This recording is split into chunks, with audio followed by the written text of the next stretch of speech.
Видях една много яка прическа в TikTok, която съм сигурна, че Венци ще оцени. Той след малко ще ме вземе, така че нека си направим прическата заедно.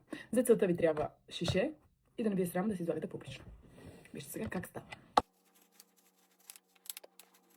Прическата се прави много лесно. Прическата се прави много лесно, но пък смятам, че е доста ефектна и се надявам Венци да оцени. Слагам едно леко червилце, непретенциозно и да излиза. Само искам да кажа, че абсолютно всичко е срещу мене. Духа супер силен вятър, който се опитва да развали шедьовъра, който създадох. Но това няма да ме спре, защото аз леко придържам. Ето го Венци. Така че, нека пристъпим към качването. Абе, Миша, ти част ли си? Леле. Така, мал, това е положението. Ти искаш да си модерен и пробваш някакъв. Каква мода? Ти в част ли си? С какво ти става, човек? Че ли имаш глад? Леле.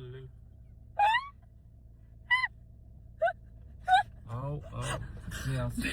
Значи, Направо... Пиле, това е една супер тренди прическа в момента.